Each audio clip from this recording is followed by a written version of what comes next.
What's going on, everybody? This is your man, Big Stu, Scott Stewart, or Professor Stewart, depending on how you know me. And welcome back to another episode of Dope People. And for sure, keeping true to what we do over here at Dope People, we are back with another hot episode with an amazing dope person, Miss TJ Hurley. TJ Hurley. Thank you. So let me give the people a little bit of a professional side of you, so a little introduction. What I do know, and mind you, we just met. It's not like we're like old buddies, but it's gonna feel like we are. So I know that you were born in Berkeley, California, if I'm not mistaken. That's near Oakland or Northern California. Yes. I know you've been you are a product of public schools for your entire K through K-12 experience. Yes. I know that you attended UC Berkeley for your undergrad and then went to University of San Fran for your master's. And you are the soon to be doctor because you're in your doctoral program at Fresno State of educational leadership. You've been a teacher, you've been a principal, you're a director, you're now an assistant superintendent of business for the Enterprise Elementary School District, right?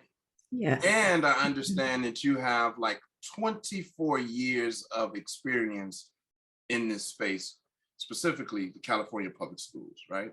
Yes. Awesome. Now I could go into some more stuff. Now let me try some of this other stuff.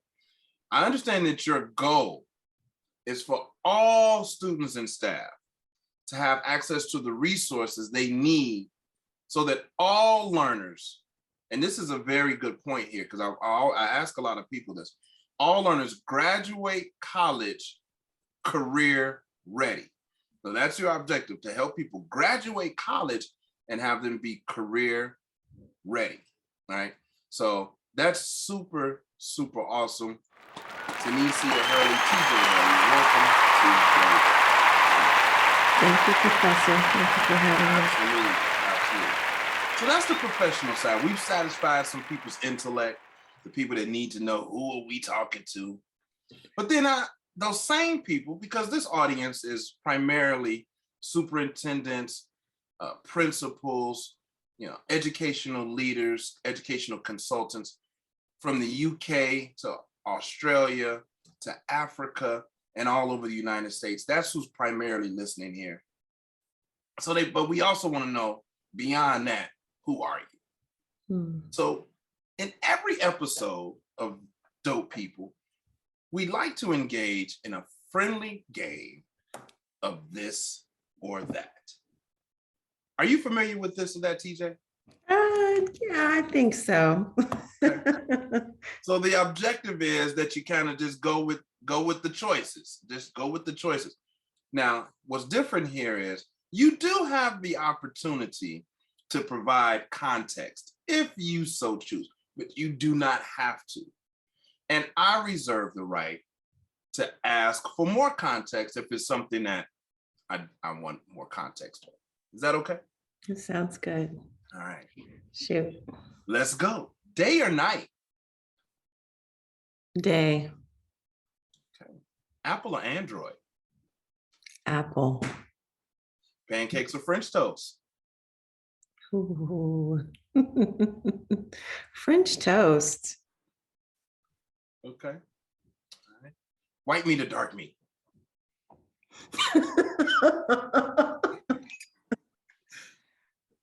Dark meat season's better, so yes. Okay. Call or text? Text. Wow. Okay. Book or movie? Book. Fire or ice? Fire. Wonder Woman or Catwoman? Wonder Woman. Wow. Mm-hmm. All right, so we're at the middle of the game already. Okay. We're at the middle, so that means we're getting close to an ending. So here we go. Love or money? Love. Mm. Superhero or supervillain? Superhero. Okay. Okay. Teachers or parents?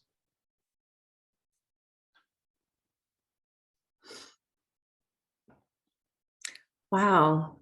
Mhm. So I've lived both, and that's a really, really tough one. Mhm. But I would probably have to lean towards parents because parents Wow. are the first teachers, right? So, yeah. So I'm going to give another version of that same kind of question. Teachers or principals? Oh, professor. Teachers. Why? Why teachers? From your, because it's just two terms. There's no, I haven't Right, added right, any right. kind, but I'm interested to know what you're thinking when you say, because I understand it's not malicious. You're not saying, Right. but what are you thinking when you think teachers, principals, you say teachers? Why? Well, I mean, I think about the impact that teachers have on students. And the research has been pretty clear that a highly qualified teacher, highly trained teacher can have, a significant impact on student achievement up to like 3 to 5 years. And not to say the principals don't have that impact, but I look at it in terms of impact. I feel like teachers have a really powerful impact on students, good or bad. So teachers. Great answer. Great answer. Yeah. All right, we're coming to the end. We're about to wrap this up. We only have a couple more questions though. Okay. Freedom or hope?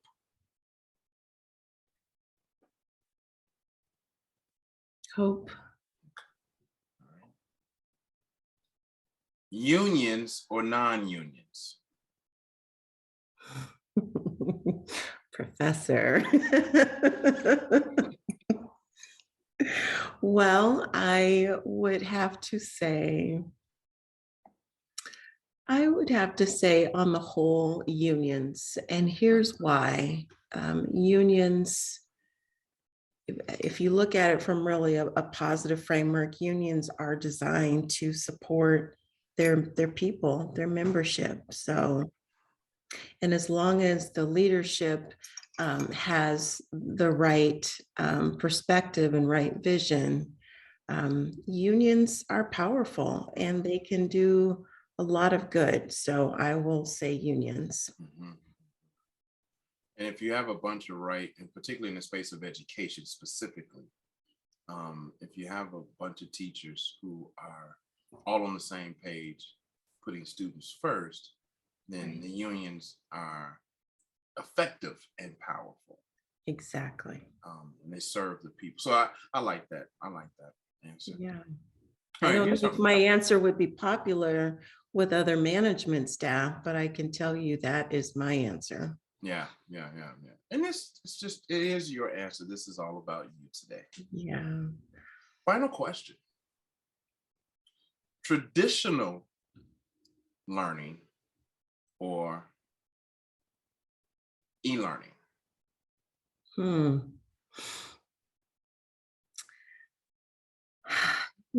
And I don't know if I'm allowed to say both because I feel like now what is traditional anymore? I mean, really it's about what meets the needs of our kids. And in some cases, e-learning works out really well for them. And in other cases, the traditional format works out well. So, I'm going to cheat on this one and say both. That might work with another podcast.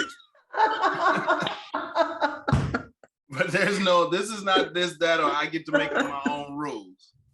And this is an important question, not to judge you but this game. And first of all, I'm going to leave it at that. I'm not going to force your hand. So first of all, thank you for playing. Thank you for being participating in this edition of this. So I'll give you thanks.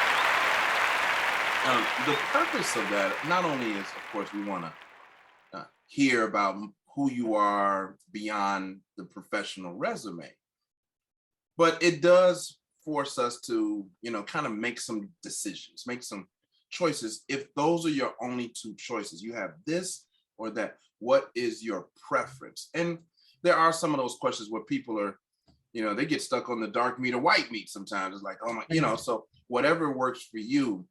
But let's start there a little bit. When I posed that question, traditional learning versus e-learning, I posed it as that the classrooms haven't seemed to change very much from the 1918, from the 1800s. Right. They just haven't changed very much. There's a teacher standing in front of a row of students that sit at desks, and the teacher lectures and controls from a pretty much a shut up and sit down delivery model of teaching.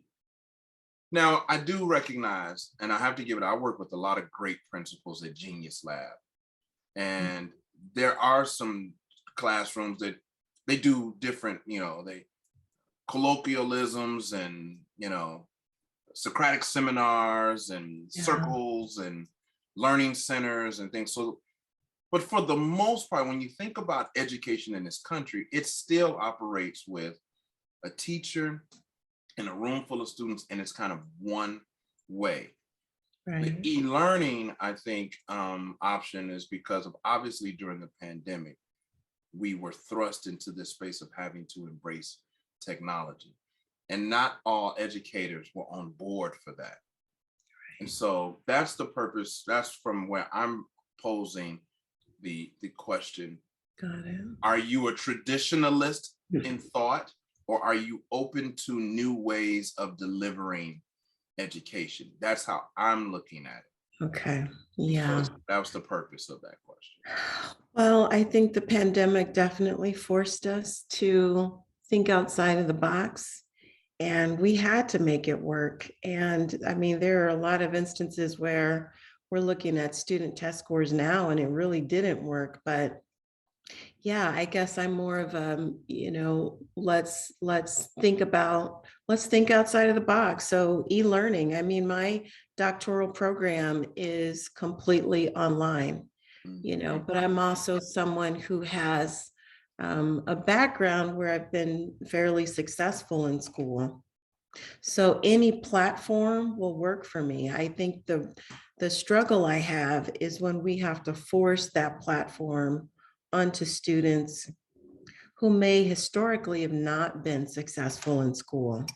And so this mode of learning, could present new challenges for them.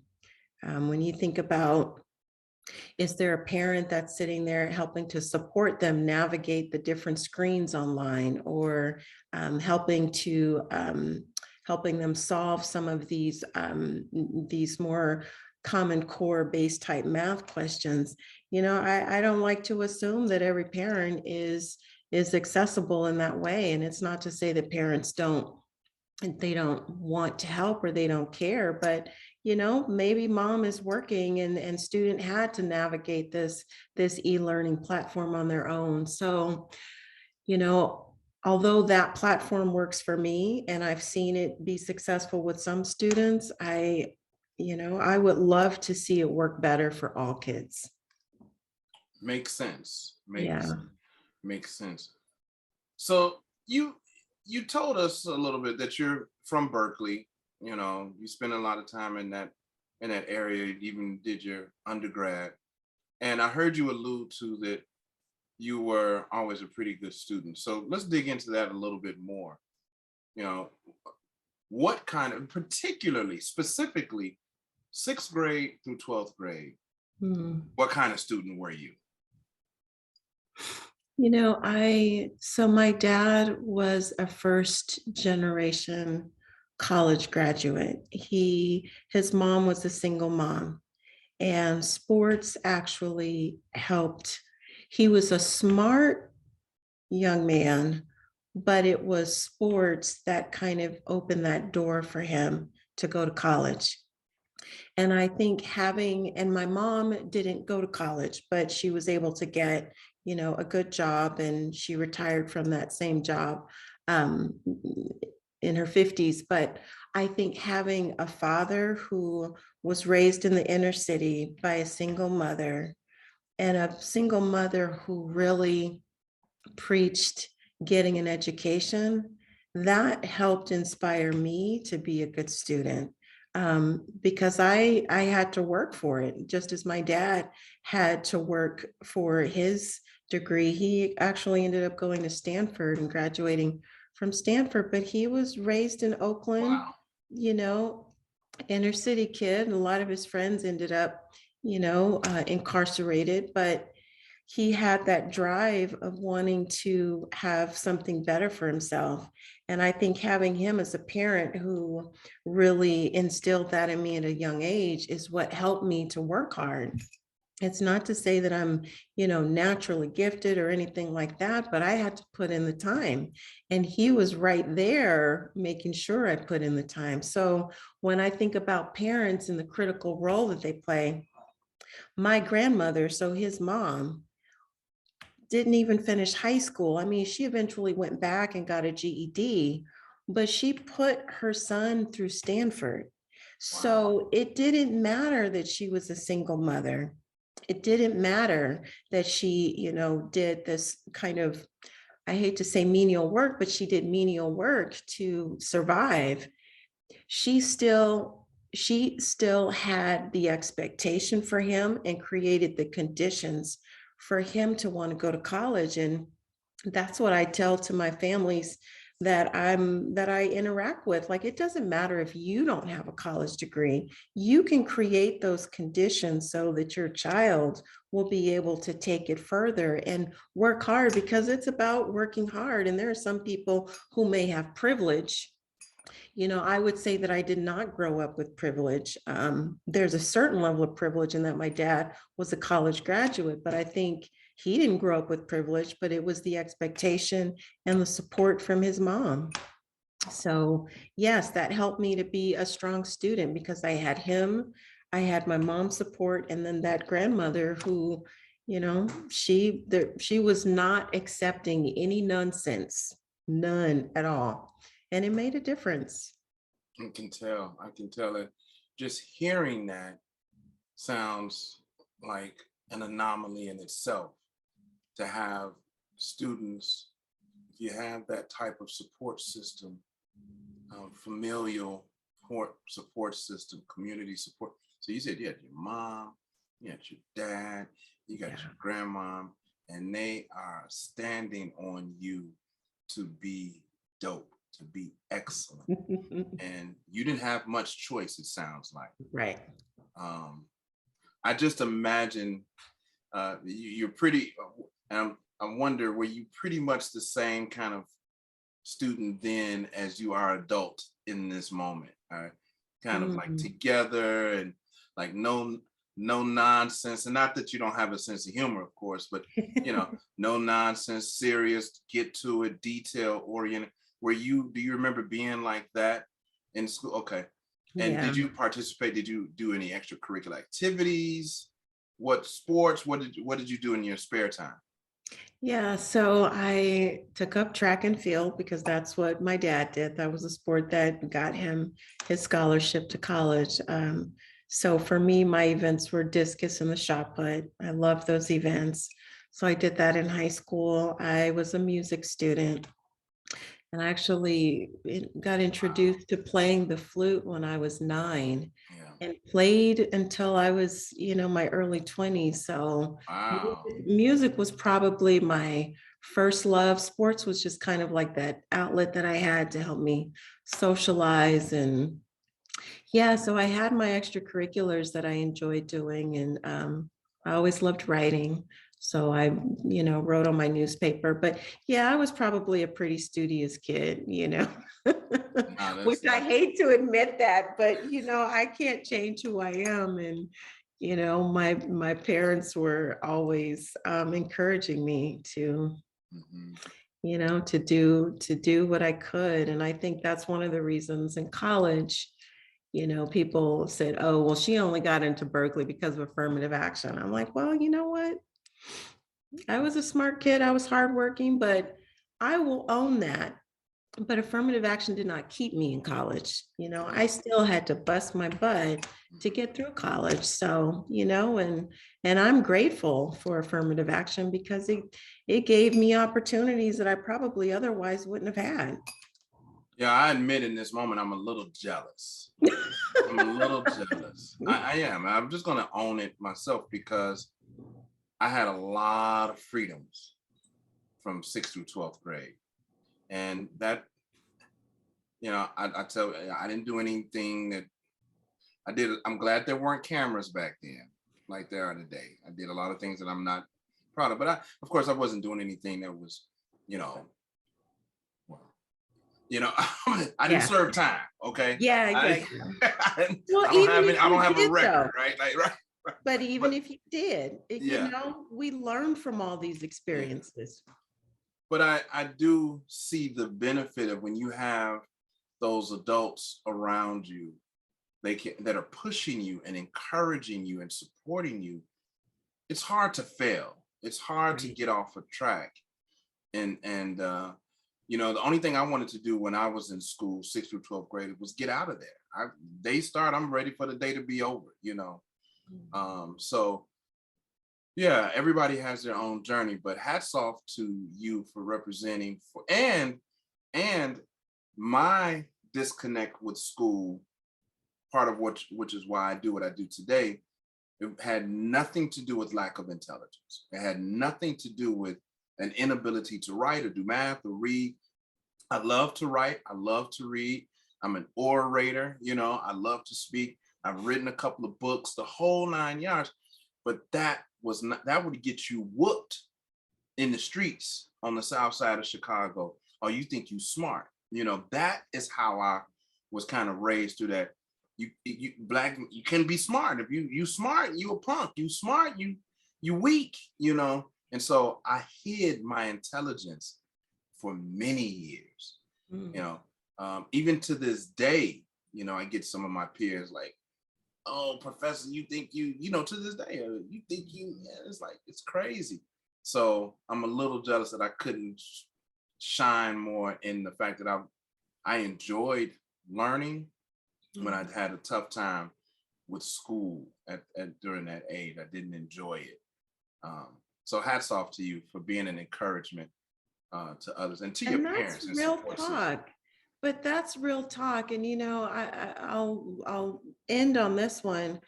I think part of the reason why I wanted to be an inner city teacher is because I wanted my students, my Black and brown students specifically, to know that it's okay to be smart and to work hard. You know what I'm saying?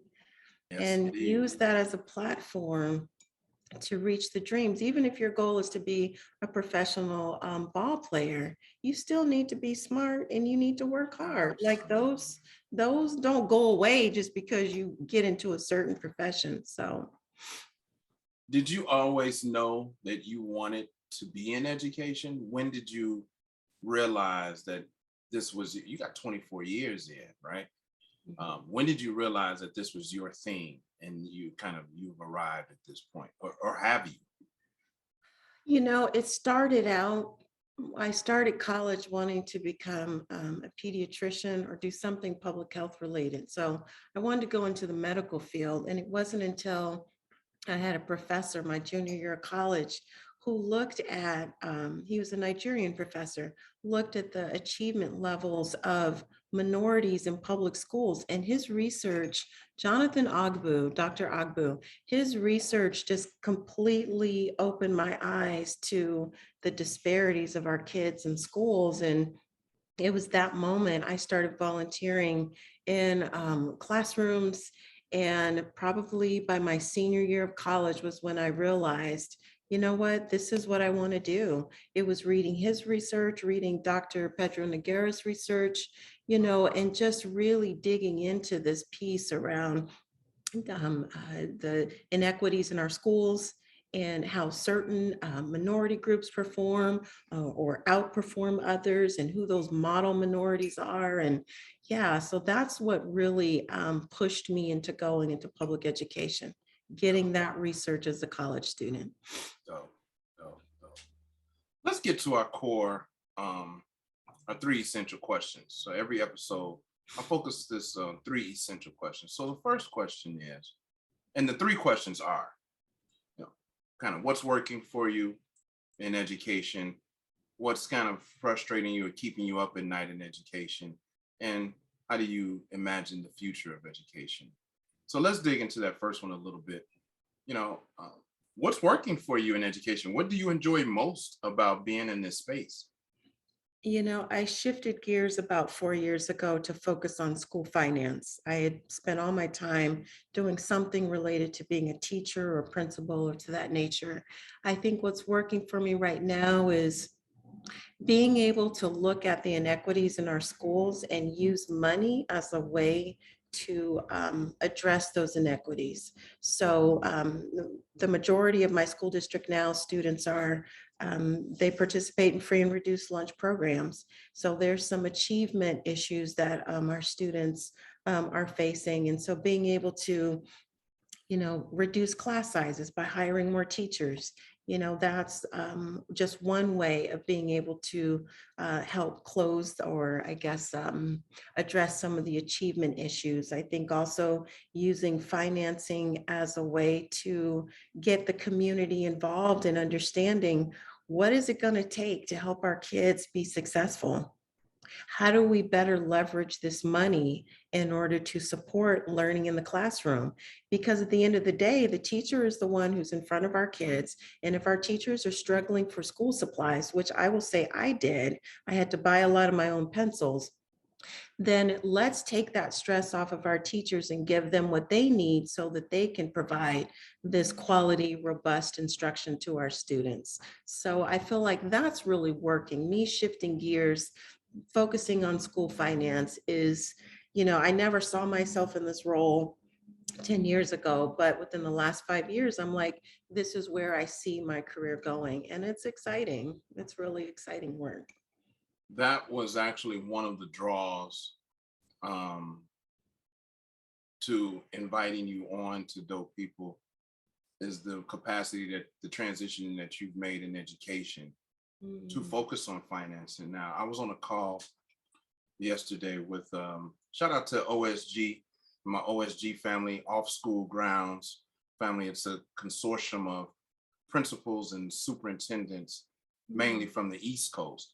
And we were on a Zoom call yesterday with the brand new chancellor of schools for New York City, David Banks. And he talked about finance and education.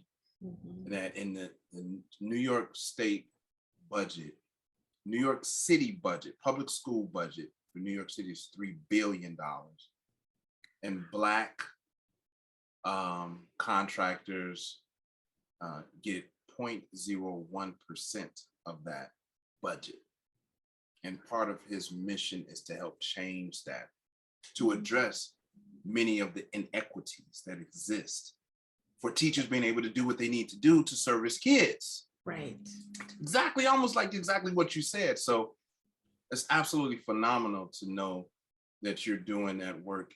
And I think I want our listeners and our community to understand, first of all, when we're talking about inequities and equity, this is not just a cute term that we're throwing around, and it's more than just what happens during Black History Month.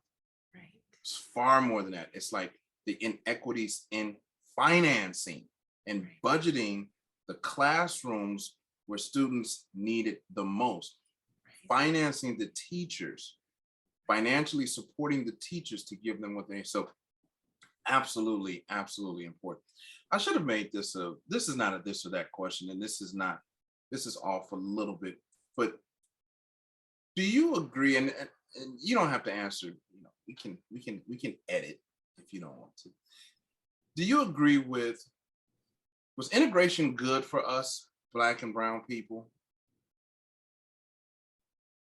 You know, I had a feeling this question might come up. I will say that integration is good when we are able to recognize the experiences of the folks who are being integrated and recognize the history, the experiences, and use that as a way to make the world better. And I think about, and I won't get into the whole critical race piece too deeply, but I will say that it is important for our kids to know the histories of our folks in this country and how those histories continue to perpetuate a lot of the inequities that we see. So integration is good, and it needs to really focus on, how we can thoughtfully recognize the histories of folks, particularly people who've been oppressed. That to me will help integration work wonderful for all of our kids. So Good answer. Great answer. By the way, I appreciate you even diving into that.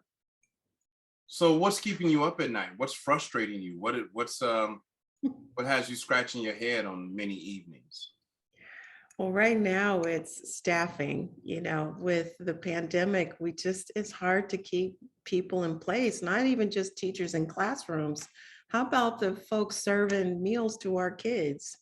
Or the custodians making sure that they're able to sanitize classroom spaces on a daily basis. So that's what's keeping me up at night right now is, the staffing and knowing that.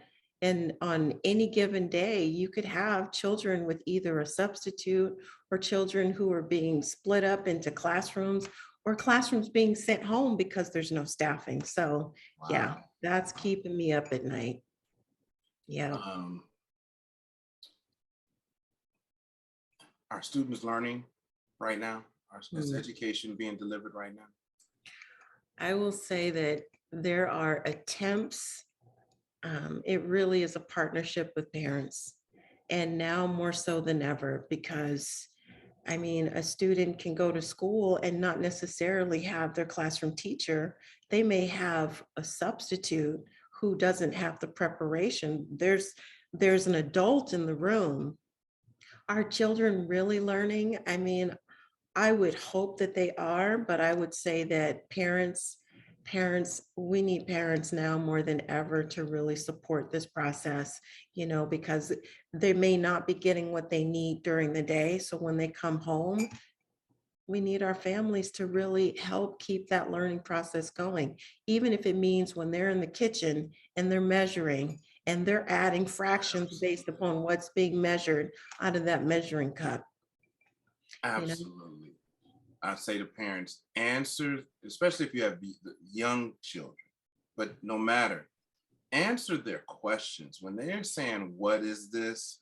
Right. Please don't dismiss these kids with a, don't bother me right now. Don't talk to me right now.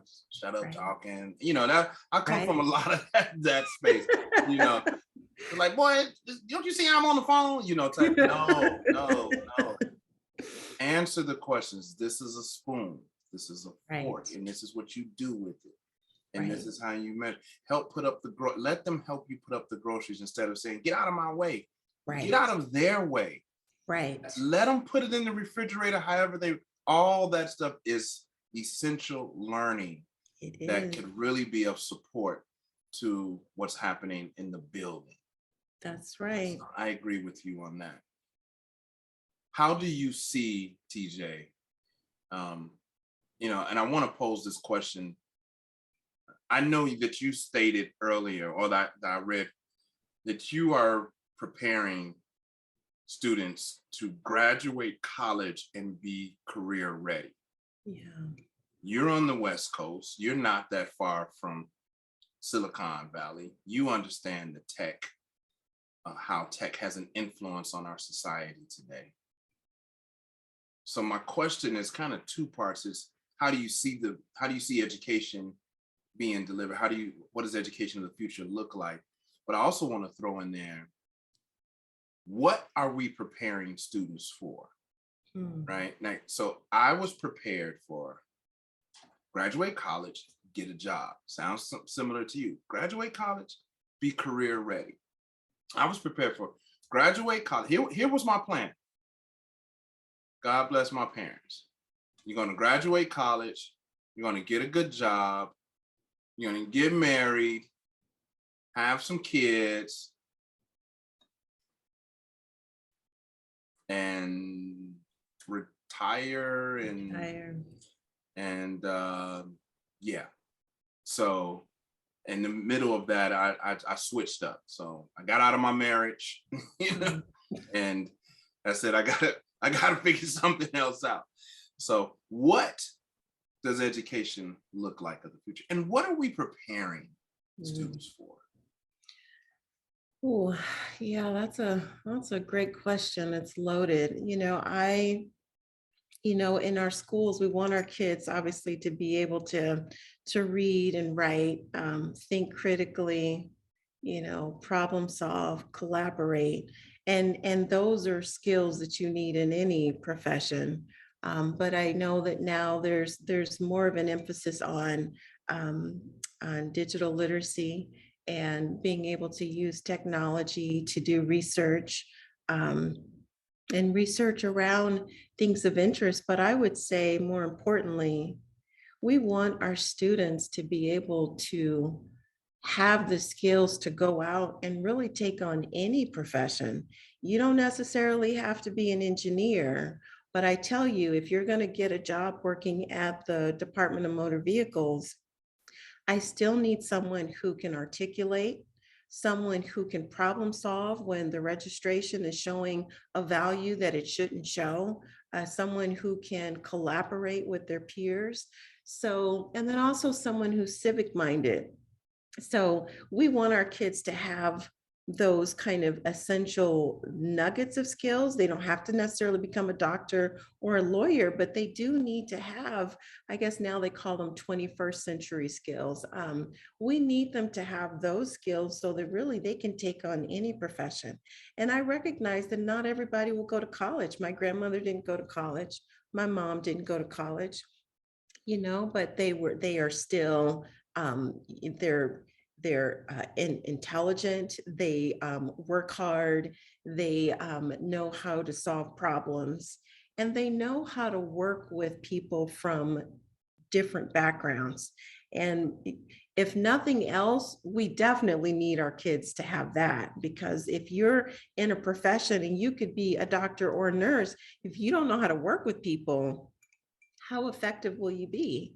How effective will you be in triaging support for that patient who may have, a condition that really requires a multitude of specialists to come in and help them with their particular medical needs? So I would say that we're preparing our kids for being able to take on any career as long as they have those essential skills that we need people to have.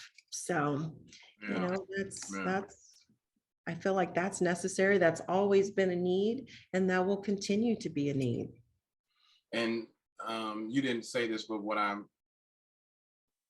would imagine that your grandmother and your mom, they were excellent managers as well, because whatever they brought in, they had to make it work.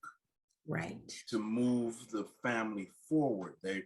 Neither one of those women sounded like that they were going to fold under pressure or give in. So Not resilient, when I talk about SEL, social and emotional learning, yes, Black folks have been resilient our whole life. I think we got that in the bag, how to overcome challenges. For the most part, we can figure that part out. Right. But what do I do with it? So I can get through the drama. I can manage the trauma. Even if I don't go to therapy, I'll manage the trauma. But what do I do with this? with a lot of young people all talking about getting to the bag and making this money. For what? Like, what are you going to do with it? What is that? How does that enhance your life? You're in a very, very special position as a Black woman in California, managing the finances for your district. And I'd like for more, my wish is that more students get to understand, and this is where those skills come together from 6th through 12th grade. Like, this is why you need to focus on math a little bit more, because math ain't just, the Pythagorean theorem. It's Right. like how to figure out how to manage this money, Right. particularly when you don't have a lot of money to manage. How you gonna make it work so you ain't stressed out? Like, let's figure Right. this math out that way. That's right. Yep, that's true. This has been a wonderful conversation, I agree. a great meeting, great introduction to you.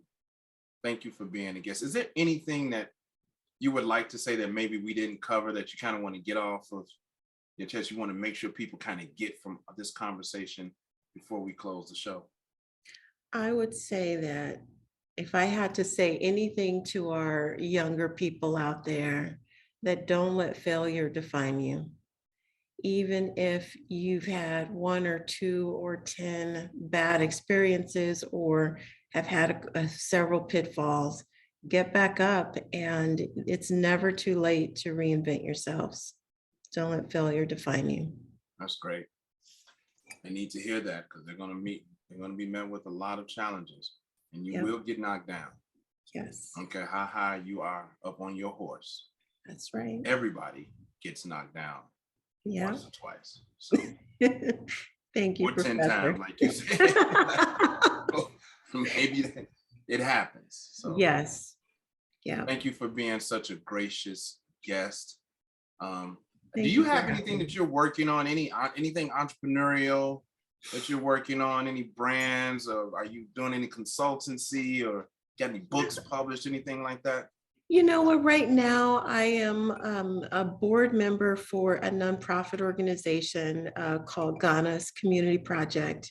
And it's a starting nonprofit, a new startup focused on mentoring inner city Latinx youth and really supporting them through, there's immigration issues, there's dropout issues. So, it's an organization really that's focused on this particular group, but also looking at Black students as well. But yeah, so that's a project that I've recently become involved with, and just want to continue to do the work and, within the school district and outside of the school district. So yeah.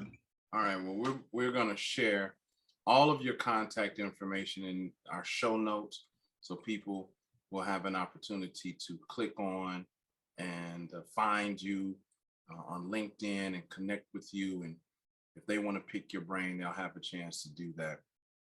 You already know my name is Scott Stewart, Professor Stewart, Big Stu. It really does depend on how you know me. Please feel free to visit my website, scottstewart.com. Thank you for chiming in today. For my listeners, TJ Hurley, it's been an honor. It's been a pleasure. You already know what it is. Until next time, peace. Thank you.